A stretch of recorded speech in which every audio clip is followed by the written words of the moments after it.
இன்னைக்கு காலையில் நான் கடைக்கு போனேங்க. கடைக்கு போகும்போது தூரத்துலேருந்து ஒரு காடி வந்து ஓங்கி மோத வந்துச்சுங்க. அங்கேருந்து ஒரு மோட்டோக்காரன் குறுக்க வந்து அவன மோதி, நான் அவன மோதி 2 பேரும் மோதி வந்து மூஞ்ச மூஞ்ச பார்க்கும்போது தூரத்துலேருந்து எங்க அப்பா வந்து என்னடா ஆச்சு மகனேன்னு கேட்கும்போது நான் என்ன பண்றேன்னு தெரியாம சிக்கி தெரியும். புரியுதா? இந்த மாதிரி ஒன்று பேசியிருப்பாரு. வணக்கம் மக்களே, இன்னைக்கு நம்ம என்ன பார்க்க போறோம் பார்த்தீங்கன்னா, மிஸ்டர் அண்ட் மிஸ்ஸஸ் சொல்லிட்டு ஒரு மெலிஷா தமிழ் திரைப்படம் வந்து நாளைக்கு தேட்டரில் வரப்போகுது. அது ரிவ்யூ தான் நீங்கள் பார்க்க போறீங்க. என்னடா சொல்கிறேன்னு கேட்டிங்கன்னா, ஏசுங்க ஒளி நான் படத்தை வந்து ப்ரீமியர் பார்த்து வந்துட்டேன். ஸோ அதோட ரிவ்யூ தான் நீங்கள் இப்போ பார்க்குறீங்க. அண்ட் அது மட்டும் இல்லை, உங்களுக்கு தனியாக ஒரு எக்ஸ்க்ளூசிவான ஒரு அப்டேட் கொடுக்குறேன். இன்னைக்கு நைட்டு 9 மணிக்கு இந்த படத்துடைய இயக்குனர் கோவிந்த் சிங் கூட வந்து நம்ம டிக்டாக் லைஃப் போக போகிறோம். ஸோ டிக்டாக்ல வந்து ராஜ் ஃபிலிம் ரியாக்ட் இதே பேரை வந்து டிக்டாக்ல தந்தீங்கன்னா வரோம், ஃபாலோ பண்ணிக்கோங்க. இன்ஸ்டாகிராமில் அதெல்லாம் வரும், ஃபாலோ பண்ணிக்கோங்க. அங்கே எல்லாம் அப்படியே வந்துக்கிட்டே இருக்கும். டிக்டாக்ல லைஃப் நடந்துக்கிட்டே இருக்கும். யூடியூப்ல வந்து எல்லாமே கலந்து வந்துக்கிட்டு இருக்கோம். ஓகேயா? ஸோ இன்னைக்கு நைட்டு 9 மணிக்கு வராரு, எங்க கூட பேச போறாரு. நாமளும் உரையாட போறோம். நீங்களும் அவர் கூட கேள்வி கேட்கலாம், என்கிட்டையும் கேள்வி கேட்கலாம், படம் சொந்தமும் கேட்கலாம், சினிமா சொந்தமும் கேட்கலாம். ஒரு மாதிரி ஃபன் சேட்டாக தான் இருக்க போது, தெளிவாக சொல்லிக்கிறேன் மக்களே. ஸோ அப்புறம் வந்து இந்த படத்தோட ரிவ்யூ நம்ம ஸ்ட்ரெயிட்டாக இப்போ பார்த்துடலாங்க. ஓகே, இதுக்கு காரணம் இருக்கு, நான் பிறகு சொல்கிறேன். ஓகே, என்னதுன்னா படத்தோட பெரிய ப்ளஸ் பாயிண்ட் வந்து பார்த்தீங்கன்னா, இந்த படத்தோட கதாநாயகன் யுவராஜ் வேற லெவலில் பின்னிட்டார் மனசை. இந்த படத்தோட பெரிய பில்லரே அவர் தாங்க. இந்த படத்தில் வந்து ஒரு ஒன் டேக்ஸ் ஒன்று பண்ணியிருக்காரு. ஒரு 7 பேஜுக்கான ஒரு ஸ்கிரிப்டா அதை மனப்பாடம் பண்ணியிருக்காரு. ஒன் டேக்கில் பண்ணியிருக்காரு. அதை செம்மையாக பூல் ஆஃப் பண்ணியிருக்காரு. நீங்கள் ஒரு கடத்தில் வந்து அவர் முடிக்க போறாருன்னு நினைக்கும் போது கண்டினியூ, முடிக்க போறாருன்னு நினைக்கும் போது கண்டினியூ. அந்த இடத்துல வந்து நீங்கள் அவர் முடிக்க போறாரு ஃபீல் ஆகுது தெரியுமா, நீங்கள் கை தட்ட ஆரம்பிச்சிருங்க. அப்படின்னு நாங்களே தொடர்ந்து ஒரு 4-5 தடவை கை தட்டிட்டோம். அவ்வளோ என்ஜாய் பண்ணோம். ஸோ இட்ஸ் ரியலி என்டர்டெயின்லா, நல்லாவே என்டர்டெயின் பண்ணிட்டாரு. ஸோ இது வந்து எப்படி இருந்துச்சுன்னா, இன்னைக்கு காலையில் நான் கடைக்கு போனேங்க. கடைக்கு போகும்போது தூரத்துலேருந்து ஒரு காடி வந்து ஓங்கி மோத வந்துச்சுங்க. அங்கேருந்து ஒரு மோட்டோக்காரன் குறுக்க வந்து அவனை மோதி, நான் அவனை மோதி 2 பேரும் மோதி வந்து மூஞ்ச பார்க்கும்போது தூரத்துலேருந்து எங்கள் அப்பா வந்து என்னடா ஆச்சு மகனேன்னு கேட்கும்போது நான் என்ன பண்ணுறேன்னு தெரியாமல் சிக்கி தெரியும். புரியுதா? இந்த மாதிரி ஒன்று பேசியிருப்பாரு. நான் கொஞ்சம் குழப்பி வச்சிருக்கேன். அவர் இன்னும் குழப்பாமல் தெளிவாக பேசியிருந்தாரு. இதில் நான் லாட் ஆஃப் எமோஷன்ஸ் வந்து பெய்யானுச்சு. இதான் விஷயமே. நான் ஒரு மூச்சுடாமல் கொஞ்சம் பேசணும் தெரியுமா, கிட்டத்தட்ட அதுவும் பண்ணியிருக்கிறாரு. அதுவும் நல்லாவே இருந்துச்சு. இதுதான் ஜஸ்டிஃபை பண்ணியிருக்கேன்னு நம்புகிறேன் கொஞ்சமாவது. அப்புறம் வந்து இந்த படத்தோட கதாநாயகி சிக்கி, அவங்களும் வந்து அவங்க கூட ரொம்ப செட்டிலாக பண்ணியிருந்தாங்க. அவங்க கூட சேர்ந்து அவர் தம்பி ரோல் ஒருத்தர் பண்ணியிருந்தாங்க, அவங்க நல்லா பண்ணியிருக்காங்க.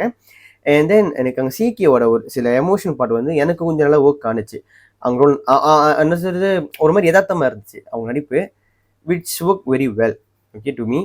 அது மட்டும் இல்லை, இந்த படத்தோட இயக்குனர் கோவிந்த் சிங் அவரும் வந்து இந்த படத்தில் வந்து ரோல் பண்ணியிருக்கிறாரு. அவர் நடிப்பும் நல்லா சட்டலாகவே இருந்துச்சு, நல்லா யதார்த்தமாகவே இருந்துச்சு, நல்லாவே பண்ணியிருந்தாங்க. அண்ட் அவரு கூட வந்து ஒய்ஃபாக நடித்தேன், அவங்களும் செம்மையாக பண்ணியிருந்தாங்க, நல்லாவே பண்ணியிருந்தாங்க. எனக்கு லாஸ்ட் கிளைமேக்ஸில் வந்து அவங்க நல்லாவே ஸ்காப் பண்ணிட்டாங்க, எனக்கு பிடிச்சிருந்துச்சி. ஓகே, அண்ட் தென் இந்த படத்தில் வந்து ஹியூமர் காமெடிக்கு வந்து பஞ்சம் இல்லை. என்னதான் ஒரு ஃபேமிலி ட்ராமாவாக இருந்தாலுமே நல்லாவே அந்த ஹியூமரை வந்து பூல் ஆஃப் பண்ணியிருக்காங்க. நீங்கள் கோவிந்த் சிங் இருக்கார்ல, அவரோட ஃப்ளாஷ்பேக்காக இருக்கட்டும், நீங்கள் கண்டிப்பாக என்ஜாய் பண்ணுவீங்க. யுவராஜோட போர்ஷன் வரும்போது நீங்கள் கேரண்டியாக என்ஜாய் பண்ணுவீங்க. எனக்கு தெரிஞ்சு நல்ல ஒரு என்டர்டெயின் படங்க அது. ஓகேயா? அண்ட் தென் இந்த படத்தை வந்து முதல் தடவை வந்து டிஜிபி சினிமா வந்து டிஸ்ட்ரிபியூட் பண்ணுறாங்க. அதாவது ஒரு தமிழ் படத்துக்கு வந்து டிஸ்ட்ரிபியூட் பண்ணுறாங்க. இது ஒரு பெருமை கூட விஷயம் தான் அது. அதுவும் இல்லாமல் ஷோஸ் இன்னும் வந்து இடம் ஆகிட்டே இருந்திருக்கு. நல்ல விஷயம் இது. ஸோ நம்ம பண்ண வேண்டியது என்ன பார்த்தீங்கன்னா, இந்த படத்தை போய் பார்க்குறது, உங்களோட கருத்தை வந்து நீங்கள் மக்கள்கிட்ட இருந்தால் ஷேர் பண்ணுறது. பிடிச்சிருந்துச்சுன்னா ஷேர் பண்ணுங்கள், பிடிக்கலாலும் ஷேர் பண்ணுங்கள். நல்லதோ கெட்டதோ உங்கள் ரிவ்யூ ஆனஸ்டாக நீங்கள் கொடுத்துருங்க. ஒரு வீடியோ பண்ணுங்கள், இல்லை ஒரு நிமிஷத்துக்கு ஒரு கிளிப் பண்ணுங்கள். இல்லையா எதுவுமே வேணாண்டா, ஒரு போஸ்ட்டாவது போடுங்க, நல்லா இருக்குது நல்லா இல்லை அப்படின்ட்டு. அவங்கள டேக் பண்ணுங்கள், யுவராஜனை டேக் பண்ணுங்கள், அப்புறம் எல்லாரையும் டேக் பண்ணுங்கள். ஏன்னா இப்போல்லாம் நீங்கள் பார்த்தா மட்டும்தான் தொடர்ந்து நல்ல படைப்புகள் வந்துக்கிட்டே இருக்கும். அந்த படைப்புகள் வந்து ஏதாவது தவறுகள் இருந்துச்சுன்னா அவங்க அடுத்த படைப்புல வந்து அந்த தவறு திருத்தி அவங்க இன்னும் அழகாக மேம்படுத்தி வருவாங்க. ஓகே, அதுக்காக தான் நான் சொல்கிறேன். அதுவும் இல்லாமல் நம்ம மலேசியா படம்லாம் வந்து ஒரு 4 நாள் தாங்க. 4 நாளுக்குள்ளே அந்த படம் சர்வைவ் பண்ணிருச்சுன்னா சாவடி தொடர்ந்து எல்லா நாளும் ஓடிக்கிட்டே இருக்கும். ஸோ ப்ளீஸ் அதை மட்டும் முடிஞ்சால் பண்ணுங்க. நான் கேட்குறது இந்த படத்துக்கு மட்டும் இல்லை, எல்லா மலேசியா திரைப்படங்களுக்கு. ஸோ இந்தியா படம் சொல்ல தேவையில்லைங்க. ஓகே, எப்படி பார்த்தாலும் ஓடிடும். ஓகே, சொல்கிறோமோ இல்லையோ, கேட்குறோமோ இல்லையோ, ப்ரொமோஷன் பண்ணுறோமோ இல்லையோ, எப்படி பார்த்தாலும் ஓடிடும். அதில் எந்த ஒரு டவுட்டும் கிடையாது. ஓகே, ஆனால் மலேசியா படங்கள் எஸ் நம்ம வந்து ஃபீட் பண்ணி தான் ஆகணும். ப்ளீஸ் போங்க அப்படின்ட்டு போய் பாருங்கள். உங்கள் ஆனஸ்ட் அப்படின்னு நிறைய நீங்கள் ஷேர் பண்ணுங்கள். ஓகேயா, அப்படி வந்து சொல்லிட்டேன். அண்ட் தென் ஓவரால் நல்ல ஒரு ஃபேமிலி என்டர்டெயின் படம் தான். I really love it. நல்லாவே இருந்துச்சு.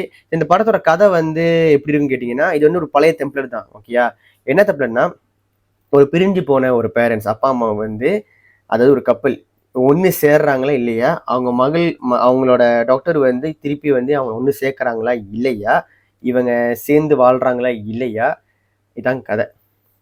புரிஞ்சா? இதான் கதை. பழைய டெம்ப்ளேட் தான், நிறைய படத்தில் பார்த்துருப்பீங்க தான். பட் இவங்க வந்து அந்த ஸ்க்ரீன் பிளே நல்லாவே ஃபாலோ பண்ணியிருக்காங்க, நல்லா என்ஜாய் எடுத்துகிட்டு போயிருக்காங்க. இதை ரொம்ப தெளிவாக நான் சொல்லிடுறேன், ஓகேயா? பிகாஸ் டெம்ப்ளேட் வந்து எப்பயுமே மாறப்போகிறது கிடையாது. நீங்கள் காலகாலமாக பார்க்குற எல்லா படமுமே ஒரே டெம்ப்ளேட் தான். நீங்கள் கொண்டிருக்கிற எல்லா படமும் வந்து ஒரே டெம்ப்ளேட் மட்டுமே. புரியுதா? அதில் வந்து ஸ்க்ரீன் பிளே தான் வந்து வேறு லெவலில் வந்து ஒரு ப்ளே பண்ணுது. இப்போ ராட்சஸ் படம் வந்து கொண்டாடிருப்பீங்க, ஆமாவா? போர் சொல்லி படத்தை கொண்டாடிருப்பீங்க, ஆமாவா? தடம் படத்தை கொண்டாடிருப்பீங்க. நல்லா யோசிச்சு பாருங்க, ஒரு கொலை நடக்குது, அந்த கொலைக்கு பின்னாடி யார் இருக்கா, அந்த கொலைகாரனை பிடிச்சாங்களா இல்லையா? Okay, sorry.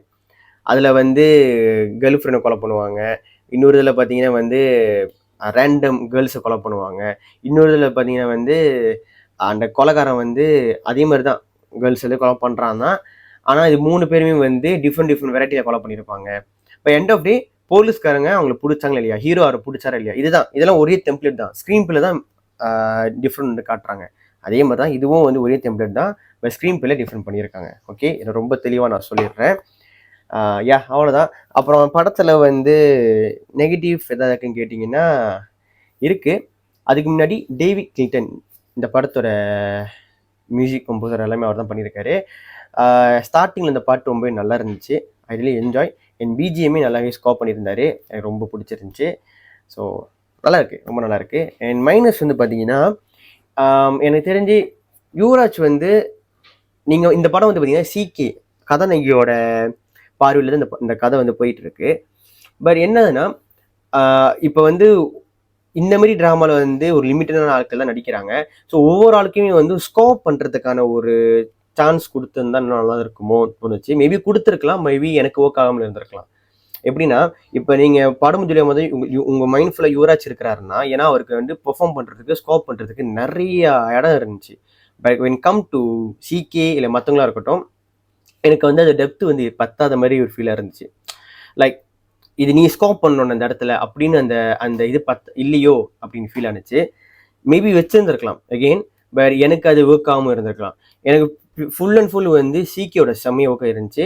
அதே சமயத்தில் இந்த படத்தோட டேரக்டர் கோவிந்த் சிங் அவரோட கதாபாத்திரம் நல்லாவே எனக்கு ஒர்க்காக இருந்துச்சு.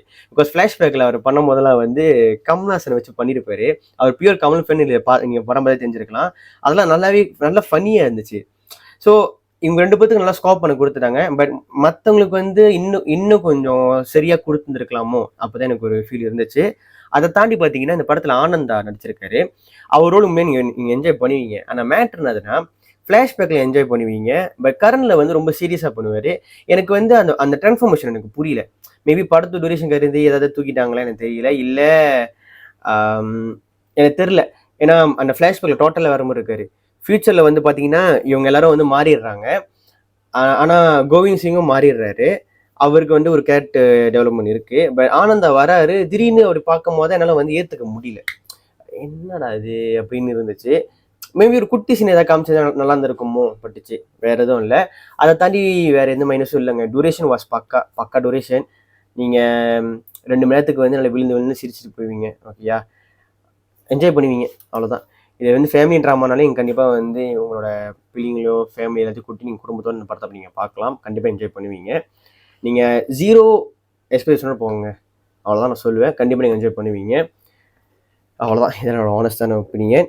ஸோ எப்பயும் போல் நம்ம ப்ரீமியம் போகிறோமோ இல்லையோ, இல்லை காலா ஸ்க்ரீனிங் போகிறோமோ இல்லையோ, இல்லை காசு கட்டு போகிறோமோ இல்லையோ, எப்படி பார்த்தாலும் சரி நம்ம ரிவ்யூ வந்து இதுதான், ஓகேயா?